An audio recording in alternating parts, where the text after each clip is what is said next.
Hello, and thank you for tuning in to McDougall's Medicine with Dr. John and Mary McDougall. I am their daughter and your host, Heather McDougall.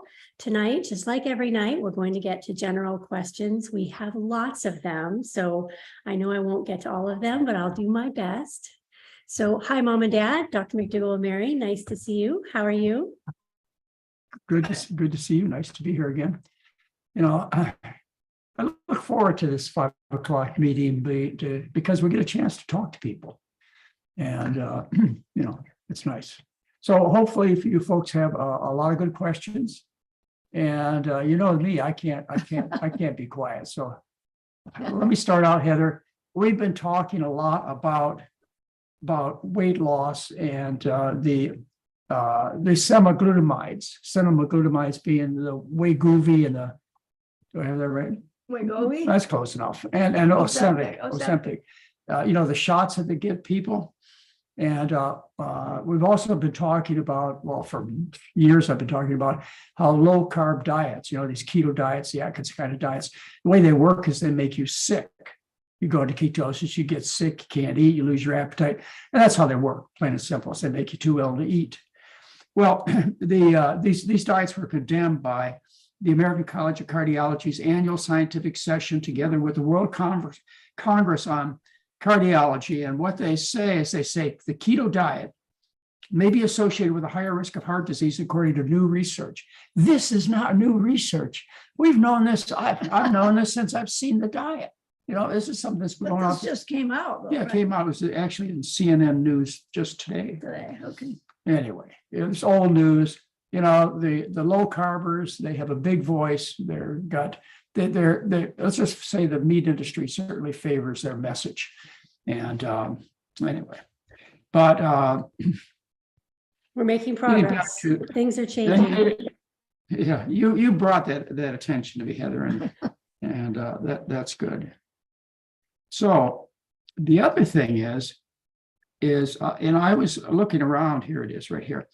I don't know. I read the New York Times every day, along with the Wall Street or the Washington Post, and I get too much news. Anyway, this Christina Gall, a radiologist in Honolulu, I've got to read this. So please bear with me, because it really says it clearly, no matter how much BS they put out about this magical discovery about how semaglutides, Ozempic and Wegovy, how they work. They bring it to all kinds of hormone changes and really make it kind of sexy, right? Well, this is how it works. Okay, Christina Gall, a radiologist in Honolulu, quit Wegovy in the summer of 2022. She said the drug left her repulsed by most foods and vomiting nearly daily. Gastrointestinal symptoms such as nausea, constipation, or diarrhea are common side effects. But the drug companies and the doctors prescribing it say it ain't no big deal. It is a big deal. That's how it works. I told my husband at one point, I'd rather starve than feeling this way. She's 52 years old. I wanted to enjoy my food again. Isn't it sad that they don't understand the human diet, how people are supposed to eat, that we are star cheaters? I look at there must be billions of people now who are suffering with obesity or suffering from sickness, because they have to eat a low carb diet. It's just, I don't know how the truth can, I think they do it by ignoring us. But we're going to be here every Sunday night at 5 o'clock Pacific time. And I don't know, Heather, we're going to push as hard as we can to get the message out. And we're going to even try harder than we ever did before. Most people are worth saving. Let's just say in general they are. And they shouldn't suffer under the dilemma of being overweight, nearly 80% of the population, or being sick by eating low carb, keto, Atkins kind of diets, or being made sick by the drug and the medical industry. There's got to be another alternative. Anyway, let's start the show. All right, lots of questions. Let's see. First question, can we talk a bit about psoriasis? What causes it, and will the McDougall diet help? Yeah, both an answer, the diet causes it, and the McDougall diet will help. Psoriasis is an autoimmune disease. In this case, it happens to affect the skin, and you get plaque-like lesions on the skin. And it also affects the joints. You have something called psoriatic arthritis. So like all autoimmune problems, and I've talked to you about this. I've talked to you about how I basically believe everybody on the Western diet suffers from some level of autoimmune problems. And it could be just generalized fatigue, aches and pains, headaches, etc. They're having an inflammatory reaction going on. And lots of people talk about inflammation and how important it is. Well, what causes inflammation is the uncontrolled fork and spoon that damages the body, and it responds by becoming inflamed. No big deal. You know, everybody in medicine knows this. And so you have this autoimmune reaction going on. And depending upon your genetics, the kind of foods you choose, bad luck, wrath of God, I don't know. Some people turn out with rheumatoid arthritis, some with inflammatory bowel disease, some with lupus, and some with just they have aches and pains. Well, anyways, with psoriasis, it's nobody knows the cause. That's the standard pitch, is nobody knows the cause. But my experience has been, and I'll never forget, one of my mentors, Nathan Pritikin, he told me one time, he said, you know, John, I've never seen a psoriasis patient who did clear up by changing to the kind of diet, a very similar diet we recommended. Never seen it. And we know what I thought is, why you bother saying 100%? You know, that's an awful big bill to follow and to support, is the idea that something happens at 100%. There's always exceptions, of course.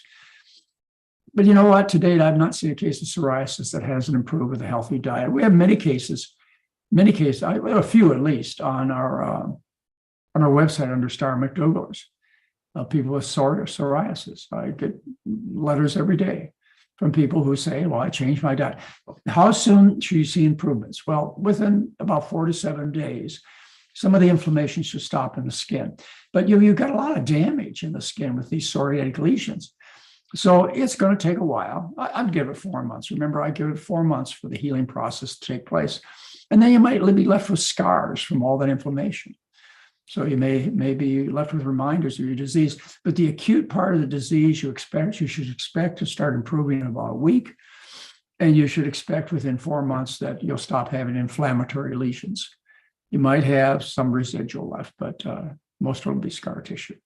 So what's the cause of it? It's an autoimmune disease. What causes autoimmune diseases? Where the body attacks itself. The body attacks itself because we consume foreign animal proteins. And we are animals, and the body gets confused. It's a process called molecular mimicry. Molecular, molecule, mimicry, like in copy. Molecular mimicry. You look it up on the internet, it'll tell you all about it.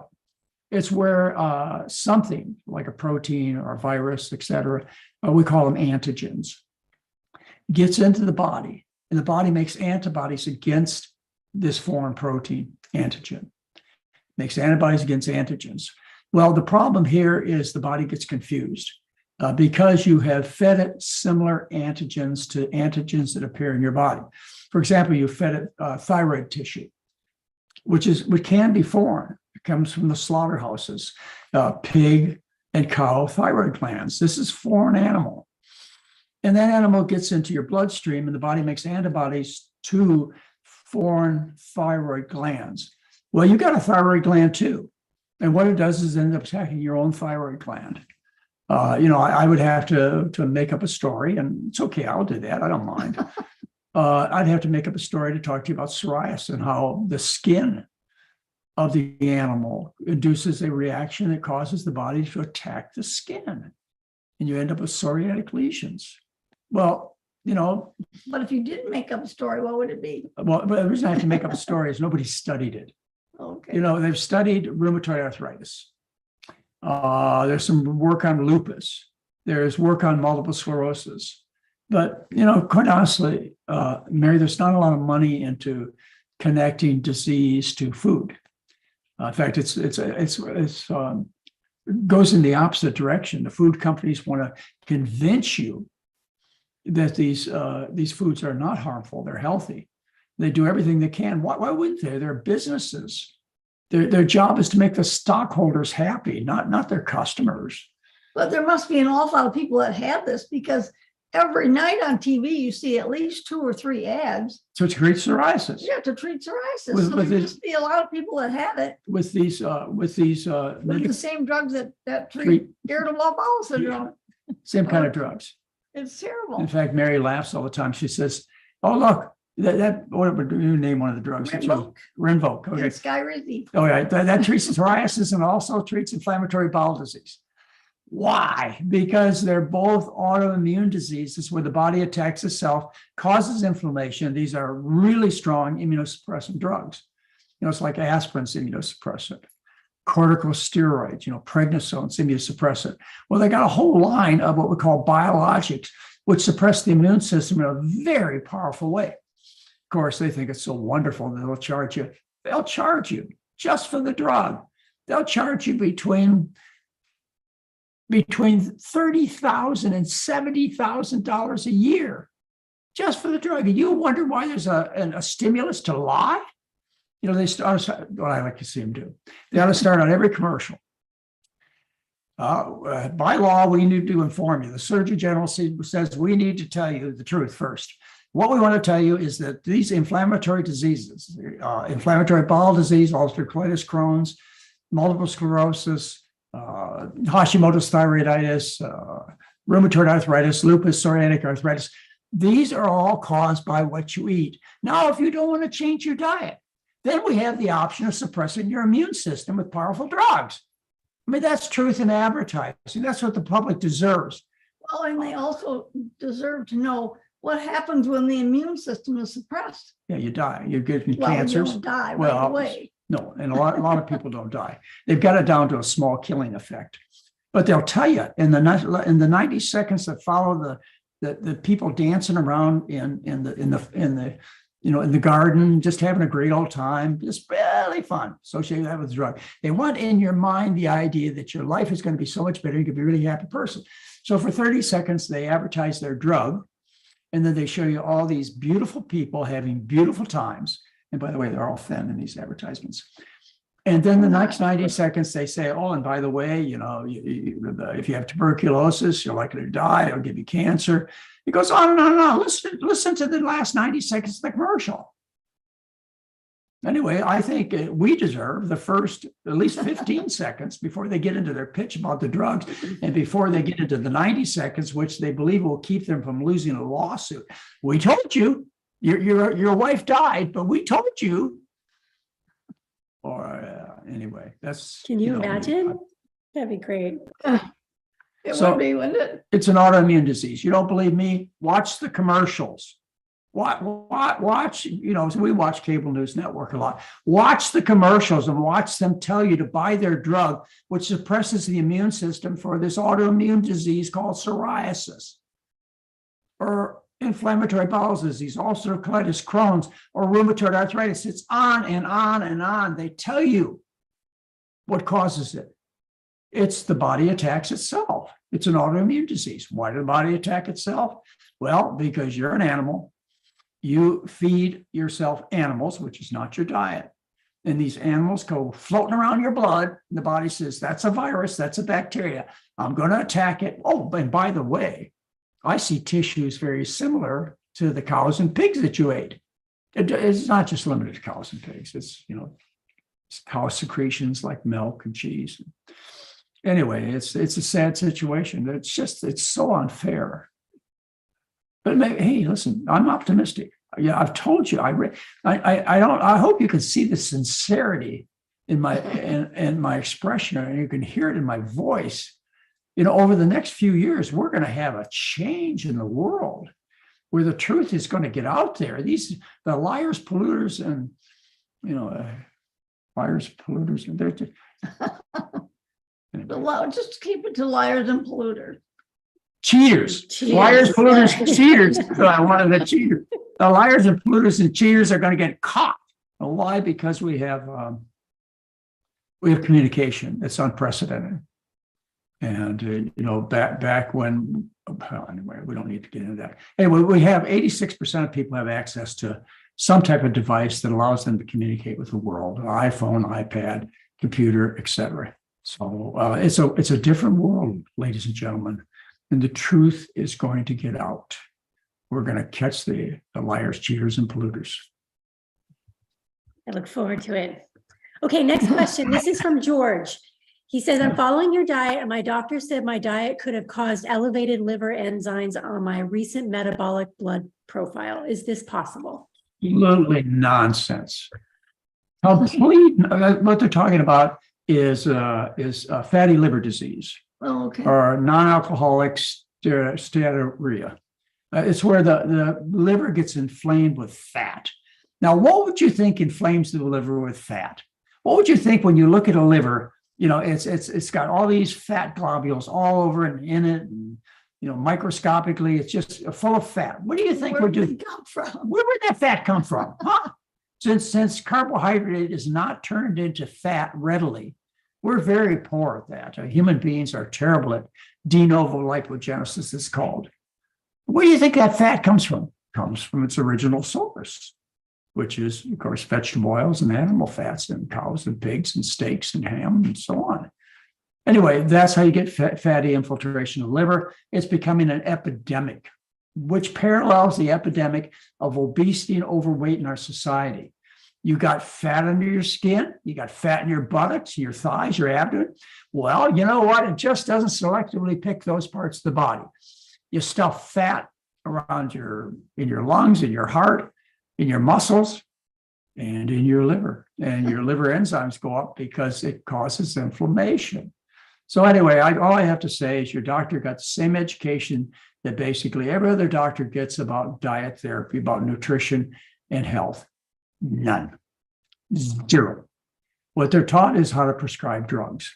The side effects of drugs, what happens if you give one drug in combination with another, etc. That's what you learn in medical school. You learn to be a drug pusher. Diet therapy is not taught, but it's changing. That goes along with the optimism I'm telling you about. Is that, and by the way, it's curable, easily curable by getting rid of the fat in your diet and the fat on your body. We have a program running now, one of our 12-day internet-based programs, and we have 7 residents and or faculty from Loma Linda University, the medical school. And we're getting medical students and faculty very interested in our program. And they're coming to our program because they realize that nutrition isn't taught. And our job is to take care of people, ladies and gentlemen. It's not to push drugs. It's to help you be healthier. Well, it must be also because they're beginning to hear this, that maybe food has something to do with health. So they're interested in learning. So you're right. People are beginning to hear this message. Otherwise, we wouldn't have people that came to our program. Well, when I went to medical school between 1968 and 1972, 4 years, I got 1 hour on nutrition. And it was how to choose between different infant formulas. That was it. Back in those days, fewer than 3% of the questions on your licensing exams had anything to do with nutrition. And those questions had to do with biochemical formulas that were related to nutrition. They had nothing to do with diet therapy. In other words, if somebody comes to me with fatty infiltration of the liver, elevated liver enzymes, we're not taught. What's coming out now? No, not much. A little bit. We're really not taught, or it's not emphasized, or doesn't appear in scientific conferences that doctors go to. We're not taught that this is another accumulation of fat. It's just inside the body rather than under the skin. Anyway, you'll be cured, 100% chance of being cured. 100% chance. But if you don't listen to this message, that inflammation, they tell me, can result in scar tissue and cirrhosis, and you can go into liver failure. Never seen it. I've heard about it for many years, but that's what they say, and I tend to believe them. You can go into cirrhosis just like an alcoholic does, from chronic inflammation, which results in the laying down of scar tissue. You end up with a liver full of scar, and that's what cirrhosis is, and that's what you get from chronic alcohol poisoning. But you also get it from chronic fat poisoning. Thank you. Next question from Josh. He's wondering if it's okay to consume fortified calcium in food and drink. Well, I can make an argument that it's not. But the amount of fortification of the calcium and the low toxicity of calcium would not put that at the head of things that I would warn people about. I've never seen anybody be harmed by taking calcium supplements. In fact, you realize I recommend things like Tums for people who have problems of bone health, osteoporosis. But Tums is calcium carbonate. But I could just as well recommend sodium bicarbonate or potassium hydroxide, other alkaline materials to get the same results. So here's a case where I have somebody take 1,000 milligrams, 2 tablets a day of Tums to help their bone strength. That's a big dose of calcium. Now, let me tell you where the argument might come in if I was willing to argue it, is that elevated calcium has been shown to increase the risk of heart disease. Elevated calcium may contribute, I don't think it does really, but they talk about calcium-based kidney stones. Let's see what else. Soft tissue calcium. I think let's just leave it at that. I could make the argument for you that taking this fortified calcium potion that you're drinking, whatever you're taking, has a higher risk of developing heart disease. But I'm not going to do that because I don't think it's really a big deal. I don't think you should put your thoughts and efforts in that direction. So go ahead, have fun. You're very unlikely to have a problem from fortified calcium. Anything, soda pops, milk. You know that milk doesn't. Let's go away. I got on another topic. I was on another topic. I was going to go to the vitamin D argument.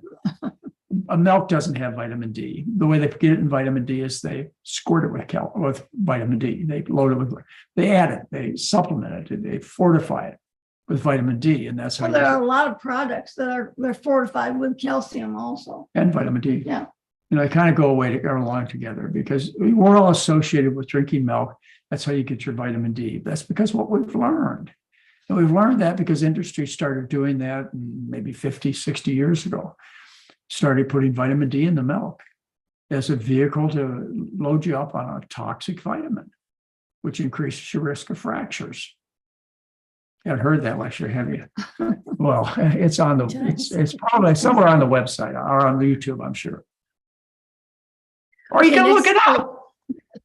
Or you can look it up. Google it. It's just like I tell the students that are in our program right now and the faculty. There's some, fully board certified doctors that are in our program right now. I said, look, if I'm saying something wrong or exaggerating, tell me. I don't need to exaggerate. The truth is stranger than fiction. So let me know. I want to make sure I get the message right for you. But you can look it up. You can look up when I tell you that taking calcium at over 2,000 international units a day increases your risk of falls and fractures. With it 5 minutes after this show we're done, you can be convinced that I'm right because you'll find dozens of articles that say so. 2,000 international units. They sell you pills that have 5,000 international units or 10,000 international units. Is this vitamin C or vitamin D? Vitamin D. Vitamin D, yeah. Did I say E? You said C. Yeah, you said C. Oh, my goodness. That's because we were talking about calcium, I think. And I got the C mixed up with vitamin D. Anyway, I'm old, Give me a break. I'm 75 years old. I can get my C's and my D's mixed up once in a while. I don't know if I have you to straighten that out. That's what we're here for. All right, next question. This is from William. He wants you to talk about the recent news article about artificial sweeteners causing increased risk of stroke. Did you read about that? I saw that.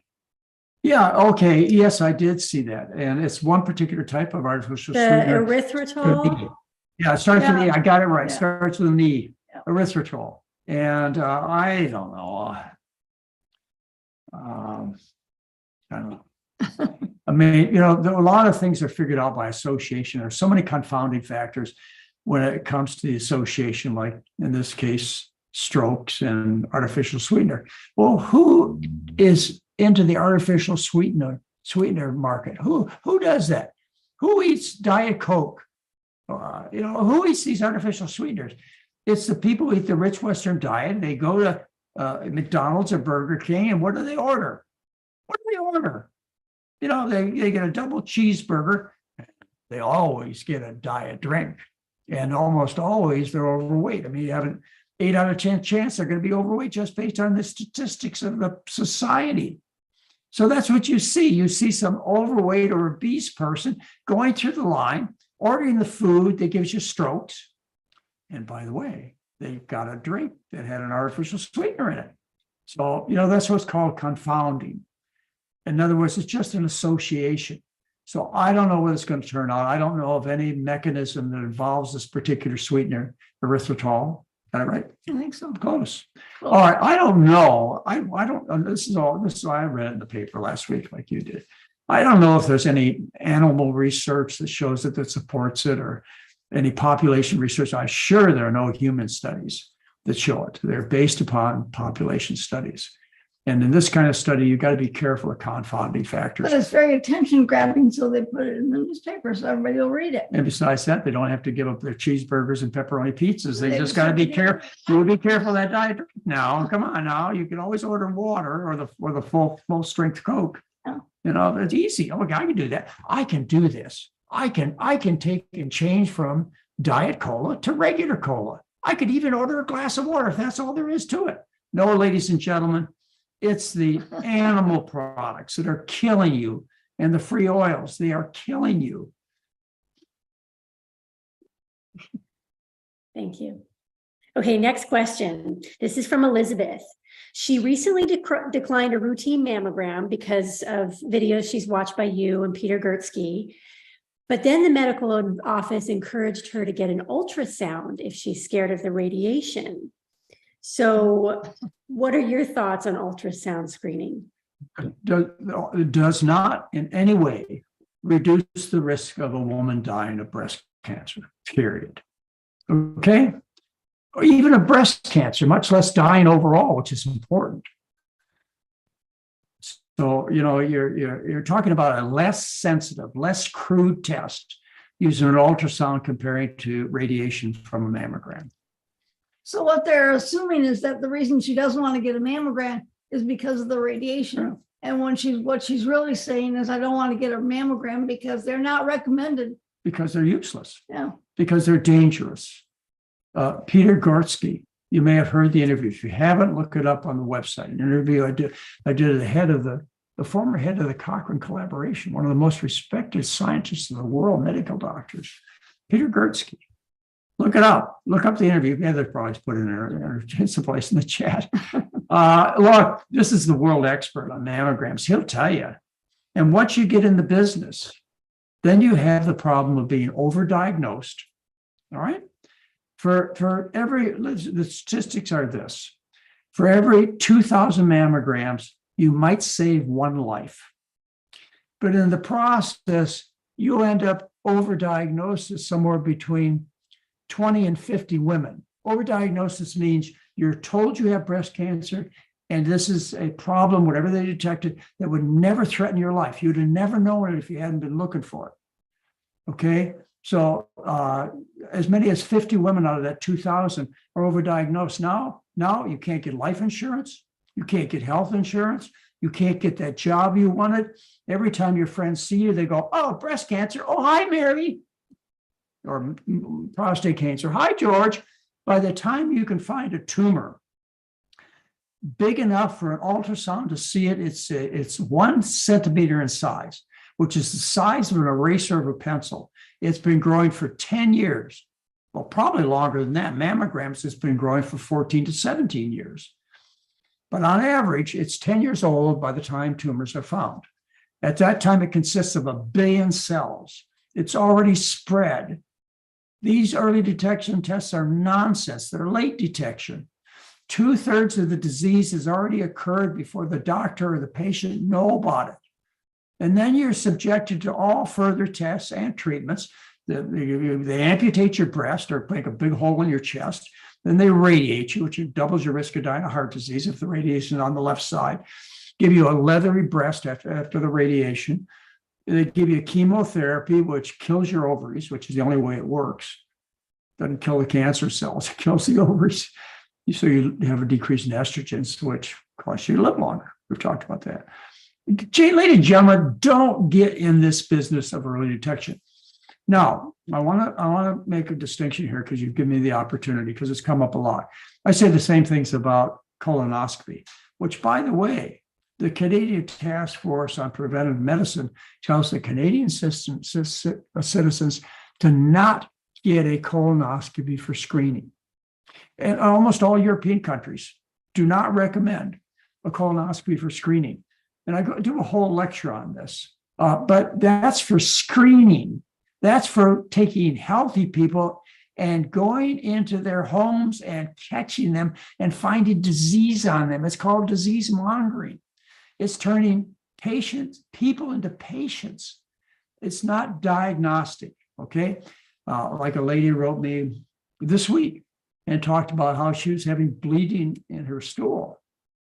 Well, she's already had the screening test, which is the stool for blood. Now the doctor is doing a diagnostic exam, which is a very reasonable thing to use a colonoscopy for. The same thing on rare occasions with mammography. If you find really, let's get into a whole technical problem. These are screening tests I'm talking about. You don't want to get involved in this business. No matter what screening test it is, none of them have shown an overall improvement of survival. You won't live any longer. And you have to go through all the nonsense of treatments and medical businesses, and hospitalizations and doctor businesses, and your whole life has changed. Get away from these people. This is bad business. Thank you. Next question from Solar Ray. What is the best course of action for gallstones? Please provide details. I would prefer to avoid surgery. Okay. My March and April 2002 newsletter on my website, March, April 2002, is about gallbladder disease. Now, that's a long time ago. I wrote it. It's like 20 years. Nothing's changed. You'll find the same things that I tell you there. What they explain to you is that, and these are multiple studies, even in diabetic patients, even in overweight patients, that if you do, well, I guess watchful waiting would be a good term. If you delay surgery, there's a better term for it, maybe I'll think about it. But anyways, if you find you have gallstones and you leave them alone, you have less risk of dying and being harmed than if you immediately go to treatment. That's what all the research says. Now, not the propaganda, not the spin doctors, but the basic research says you'll have an increased risk of dying or being harmed if you immediately treat the gallstones, as opposed to leaving asymptomatic gallstones alone. How often do people have gallstones? Well, you look at the people who have the most gallstones, you get a good bit of information on an acronym, which is called, it's the 4 Fs, maybe there are 5. Female fat and 40. And flatulent. Female fat, 40, and flatulent. Okay. In other words, women in that age group, 40-year-old age group, who are still in their reproductive years, you have the highest chance of getting gallstones. How common are gallstones? About 40% of women have them. But what if you have symptoms, or what if your gallstones are bothering you? Then what do you do? Well, then they're not asymptomatic, and then you may want to resort to surgery. But you wait to that point. Well, can you stop them from hurting if you eat? Oh, you know the answer to this. Well, Thank you, Mary. Yeah, low-fat diet is the time-honored treatment of painful gallbladder. So we've been using that for at least 100 years, if not 2,000, is to put people on a low-fat diet to stop the pain of gallbladder. But the stones don't disappear. They stay there. We've made attempts to make the stones disappear. There's a drug called Actigol, and it's a bile acid concentration that if you take this, what happens is the gallstones dissolve. But the problem is they come back, and that's why they stopped using it. Or why they stopped using it, they couldn't make money off of it. well, what if you were eating a good diet and you took the drug and the gallstones dissolved, and then if you were eating healthy, maybe they wouldn't come Well, back. they wouldn't come back, because the reason they come back is you're still eating the same diet that brought you the gallstones in the first place. What you do, Mary, is if you have your gallstones removed, where you make them disappear is you deprive the medical students of something interesting to do in the autopsy or in the pathology lab when they're doing your examination of your cadaver. We do that. I remember my middle school days in the anatomy classes, you had to come over and see the cadaver with gallstones, and then that was a good share of the cadavers. Just part of our education. So I don't know. I mean, there's no reason, just leave them alone. They're asymptomatic. You'll die with them. They've been taken care of. The inflammation has been dealt with. It's over. And then you'll be threatened with, you'll get cancer because the gallstones irritate the gallbladder and the bile duct. It's like 1 in a million chance of getting cancer. Or if you have an emergency and you're out in the deepest, darkest part of Africa, you could die if you didn't get medical attention. Well, you don't live in such a rural environment. If you get gallstones, you head to the gallbladder tract, you enter the emergency room, and there's loads of doctors out there that love to take your gallbladder out. Just to show you how popular gallbladder removal is, during my career, we changed the way we took gallstones out. We used to take and make a 9-inch incision under the right rib cage, and it was open surgery. When a new technique called laparoscopy was developed, where they took a tube, made a little tiny hole, like about this big, and they usually 2 holes, one for the instruments, one for the scope. And they go in there and they figured out they could take the gallbladder out with these 2 tiny little incisions. You hardly even noticed you had it done. The incidence of gallbladder surgery went up 400% overnight. Now, you tell me that's for the patient's best interest? Maybe in part, the patients are happier. They don't have to go through this debilitating 9-inch hole in their abdomen. But the main reason it went up is because it's a very, very profitable procedure. And doctors can do them quicker than open gallbladder surgery, and they probably make as much money. It's money. Get over it. Nobody doesn't like you.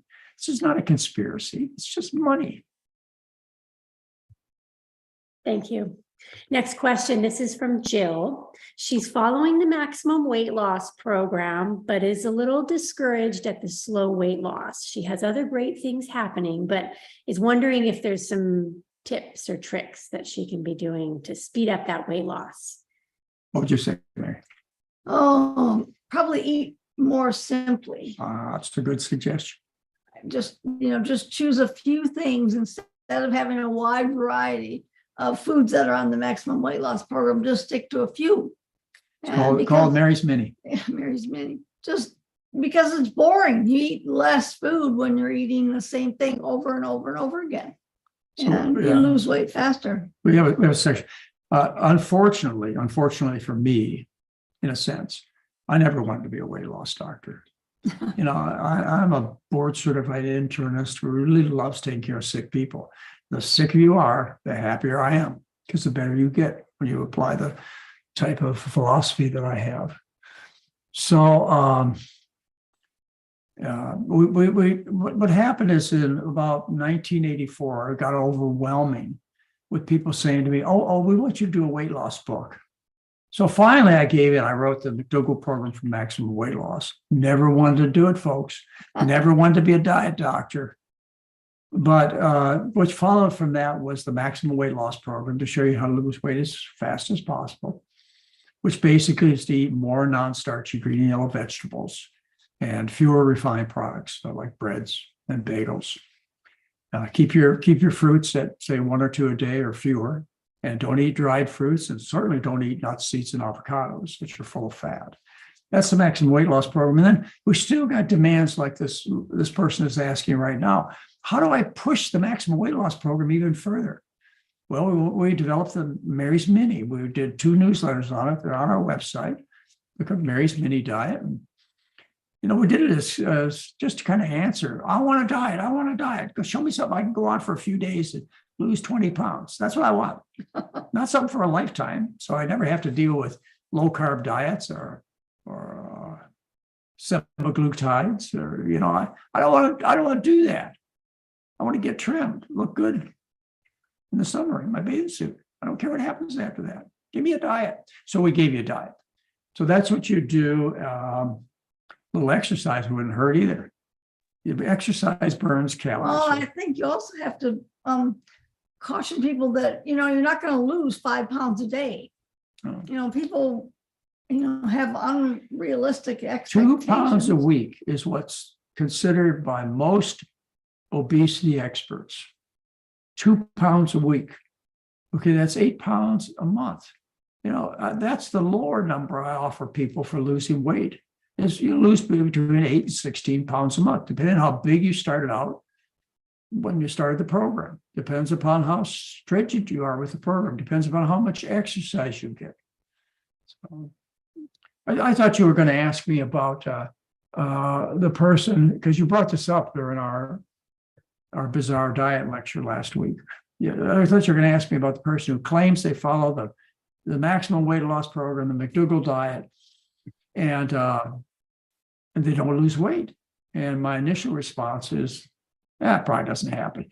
But then, I started thinking about it, started dealing with some research.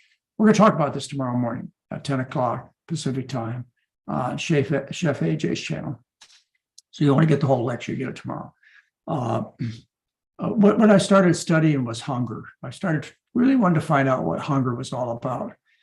And what I found out is people who participated, which were 36 conscientious objectors, participated in 1944 during World War II in the Minnesota starvation experiment. And what happened at the end of this 11-month experiment is they allowed the people who'd been hungry, they'd lost 35% of their body weight. Now, these people look like scarecrows. And you'll learn about them if you listen to the full lecture tomorrow, or later on it'll be up on YouTube. But what happened is they took 12 of these men out of the 36, and they let them eat as much as they wanted of a diet similar to what they ate for the previous it'd be 9 months. Similar ingredients, which was a relatively high carbohydrate diet of the kind of food similar to what we recommend, not quite as effective. Anyway, they allowed these 12 men to eat as much as they wanted. And because of their memory of starving, they went through a period of hyperphagia. Hyperphagia. I don't know. Yeah. You I think don't I got it. need I think the whole lecture right now. I'm not going to give you the whole, you'll get it tomorrow. Anyways, they overate and they gained 10% more than their original starting weight. So there are people, and if you're one of them, who have been semi-starving yourself for long periods of time, and you've learned to hate hunger. And when you get that restriction of hunger off of your plate, you just eat and eat and eat because of the memory of pain. But what you need to know is these people, after their hyperphagia, Just go on and all right, afterwards, they all went down to their trim body weight. It just took them a little bit of time. And I'm also going to offer some suggestions. Heather, since you challenged me with this, I've been thinking about it a lot, and I've looked up a lot of things and tried to figure out what to tell people. Well, first of all, just wait. Once you get comfortable with food, once you get comfortable with your body, with your hunger drive, it'll all even out. You'll stop overeating. Okay, so you need to know that. But some things you can do in the meantime is you can deal with binge eating disorders. In other words, people who are volume eaters. And I give you some hints on dealing with binge eating. And it's how to take care of a volume eater. And I'm not going to tell you tonight. You have to listen to the lecture on YouTube or on Chef AJ's show tomorrow, which is the 6th of March, Yes. 2023. Yeah, 6th of March, 2023. So anyway, it'll be up on YouTube later and you can figure it out then. But I offer you some tips on dealing with your problem of overeating, binge eating disorder, being a volume eater, and all of its post the suffering you went through of hunger through your previous years of dieting. Just like these men. Go on. Oh, good. I look Okay, forward to you it. So started. tomorrow at 10 a.m. Pacific. I have this whole hour to just to free think, just say whatever's on my mind. Nobody listens to this anyways, right? About 6,000. There's lots of people watching now. Yeah. Well, we are, and we're going to get more popular because people are going to figure out this is where they can learn an effective program, which I call the truth. And you can learn what human beings eat. And you've got friends and relatives who are suffering unnecessarily, and they're open-minded. I mean, they're so desperate, they'll go on Gila monster poisoning to make them sick, which is called Ozempic. Yeah, I got a few extra words in there. Okay, next All right. question. This is from Sandy. She would like some help with migraines. Will a plant-based diet help? Sometimes. And I've just seen too many people who I know follow a strict diet who still have migraines, Heather. So I don't have that figured out. I don't have any particular food restriction that will solve migraine problems. But on the other hand, I'll tell you, there have been many, many people over the years I've taken care of who have said that they no longer have migraines or Horton's headaches, which are clusters of headaches, the migraines. So what you're told now is the way to treat migraines is to get Botox injections every 4 or 5 months. That's the new ads on the TV. Why do they teach you that? Well, it helps. Plus, and make a lot of money with Botox injections. But there have been other ways we've treated. There are actual migraine pills that you take, and I can't recall the names of them, but they're very There's effective. some new ones now. Yeah. Yeah, they're very effective, and you could take those. We also, we sometimes put people on chronic Inderal beta blockers. And that's supposed to help. A cup of coffee helps. A cup of coffee and a few aspirin is most people can get by the terrible pain with that simple of a prescription. But there are medical ways to help relieve. They're not perfect. They're not free. They're not like food, which you have to eat anyways. Thank you. Okay, next question. There's so many coming in. This is from Mr. Backyard Engineer. Does stress impact your blood work, such as cholesterol? I don't think so. I know cholesterol doesn't. One of the reasons I know stress doesn't cause heart disease or rising cholesterol is because of what happened in World War I and World War II. Let's just talk about the time between those two major wars. Is the death rate from heart disease increased dramatically, whereas it had fallen during World War I. You can just guess why. And we particularly observed this during World War II. In Western Europe, heart disease almost disappeared. Okay, why? Because people couldn't, because of restrictions caused by the war. They couldn't eat all the butter and the meat and the cheese and so on that they'd eaten during good times. I mean, people with diabetes had many fewer problems. People stopped turning up with diabetes in World War II. They had fewer attacks of multiple sclerosis. New cases of multiple sclerosis virtually disappeared during this period of food restriction caused by the war. And I'll get into the point now. The point is, what could be more stressful than people locking you up and killing you and destroying your homes? But what else can you think of in your life that would even come close to that? Anyway, I think stress is interesting. It's a scapegoat. Stress is normal. Stress causes me to get the newsletters done, to get the talks I give you done. It causes me to act, to produce. It's a positive thing in my life. And so it is with most people. What they say about the soldier, the way they get through the stressful times is just put one foot in front of the other. And that's the way most of us live. You just put one foot in front of the other, you just make it. Now, there are people who have just a very rosy, happy life. And there are people who have terrible stress in their life that has to be damaging to their body and mind in many ways. But 98% of us we all have stress. We've got money problems, we've got spouse problems, we've got kid problems, we've got job problems.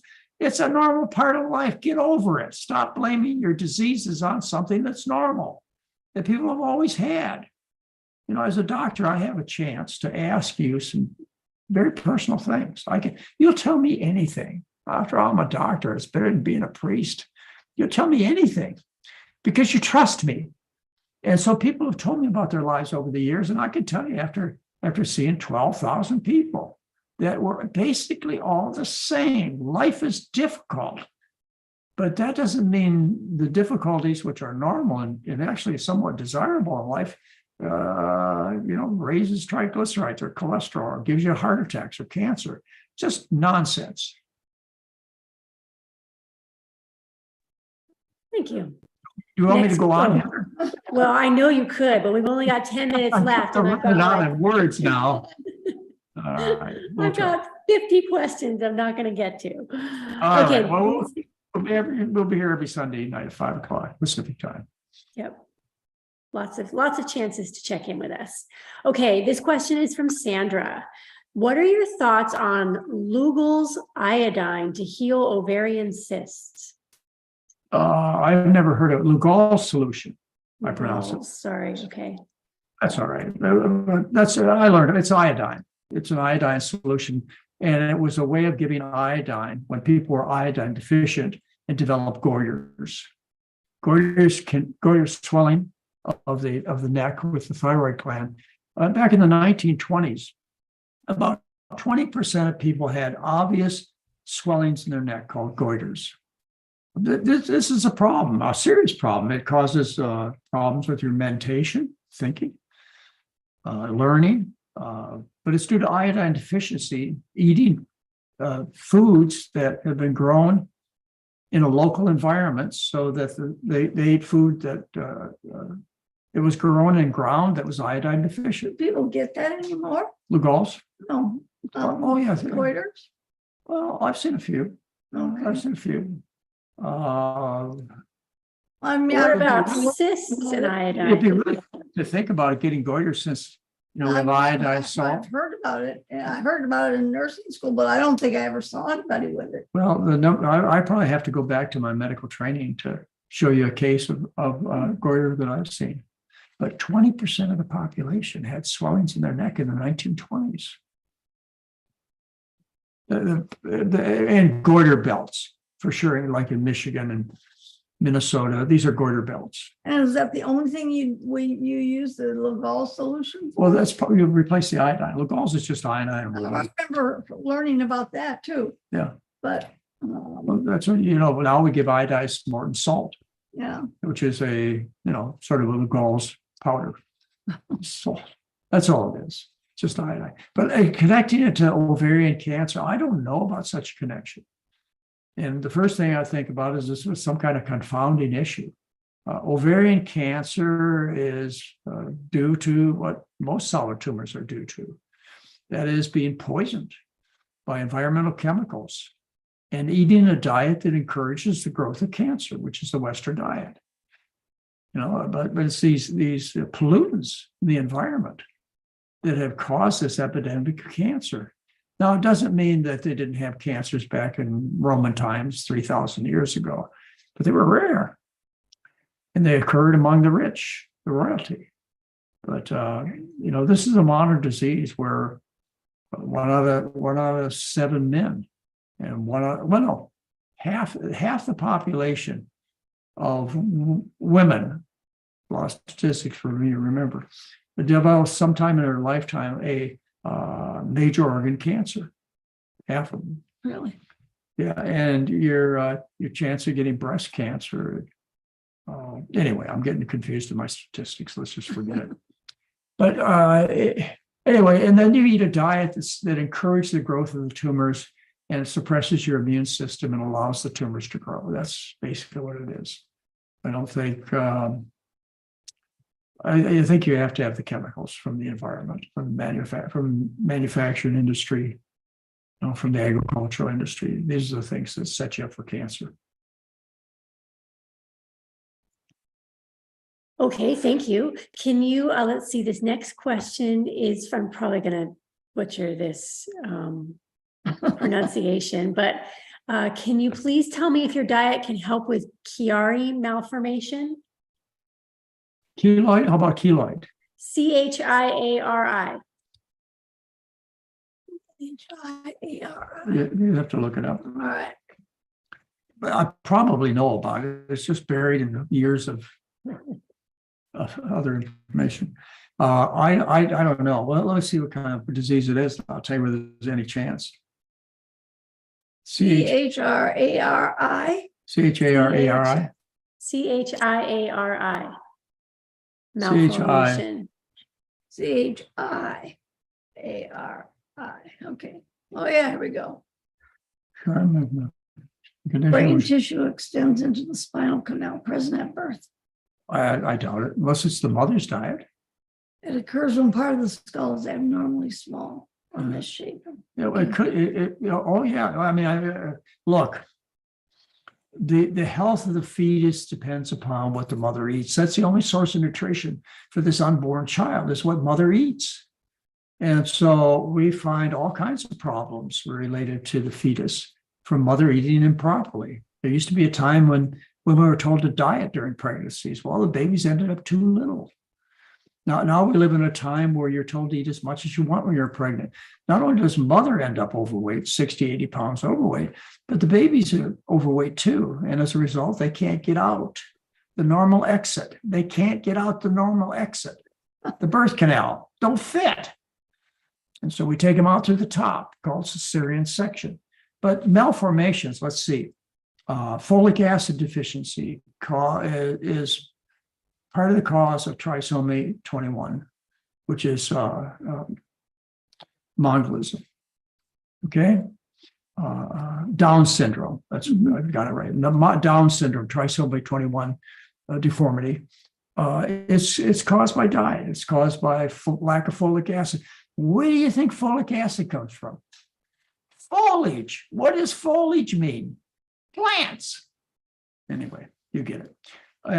So that causes cleft palate and spina bifida. And anyway. So it's all basically in the formation of the fetus. Yeah. And so, yeah, I could tell you, I don't have to build up a big story to tell you that this particular problem with a fetus occurred as a consequence of abnormal growth as a result of what mother decided to eat. This is why it's so wrong to give this kind of dietary advice to women to eat just as long as you eat enough food. Make sure you get enough protein. Even though there's never been a case of protein deficiency ever reported in any pregnant woman ever who walked this earth, it's never happened. Make sure you get your protein. You know, it's just horrible. Yeah, women have been 99.99% of the babies born on this planet were fueled indirectly by mothers who ate a starch-based diet. Corn in Central America, the Aztecs and the Mayans, potatoes in South America, the Incas, Asian populations, rice. You know, come on, ladies and gentlemen, if you could go along with me a little bit, I know you can. You know these things. The human diet is a starch-based diet. Why is it all of a sudden changed in the 20th century, the 21st century? Why is it starch is bad for you when throughout all of a million years of eating, it's been the diet of people, except for the kings and queens, except for the aristocrats. Oh, yes, those priests and priestesses, they ate plenty of meat that they stole off of the temple. Out of the, the stone gods that they put their hands out, the little priests, they put this meat on and this is for you, God. And they steal it. That's what it says in the hieroglyphs, is that priests and priestesses would steal the meat off of these temple gods and take it home and eat it and feed it to their families. And they were, of course, fat and sick, the priests and priestesses. Yeah. All right, we've run out of time. That was a whole hour. That went so fast. That's why I look forward to these. Is it gets a chance to get carried away. Yeah, and nobody watches this, so we'll just. Oh, that's not true. Yeah, we'll just. They're going to start watching it just to see what you're going to say next. If anybody watched it, they might come on the show and say I was wrong, or write me an email to correct me. Ladies and gentlemen, I'm still watching. I'm still waiting. Well, you're not wrong. Not that I don't make mistakes, I do, but believe me, the basic philosophy is something I'll defend. And win. I'll win. You'll win too, because at least Heather and Mary and I and a lot of other people, Colin Campbell, Nesselstone, Dean Ornish, and Neil Bernard, and a bunch of other millions of people. Well, not millions, 3% of the population is out there trying to tell the truth. So we're going to win. Plan on it. Heather, when's your next? We're running a program right now. We got Yes, we are. Very happy people that just started with us 3 days ago and on Friday. So when's the next time people can get involved with us? May 5th. May 5th. Okay. Running another program, 12-day. We run them 6 times a year right now. So you can join us. You're tired of being overweight and ill, we'll fix that. That's right. You can plan on it. And we'll give you the information you need and the support, motivation, what you need during the 12 days. We've been at this for a long time. For 47 years, we've been working on the best program available for you. And the telemedicine internet-based program is the best we've ever come up with. We have a great team. Yeah, we do. A lot of fun. The staff has a good time too. That should be noticed by the participants, is how much the staff is having a good time. Why? Because we're helping people. Okay, Heather, I quit. That was great. All right. We'll see you all next week, next Sunday at 5 p.m. Thank you all for being here. Have a great rest of your day, and we'll see you next Sunday. Thanks, Mom and Dad, Dr. McDougall, Mary.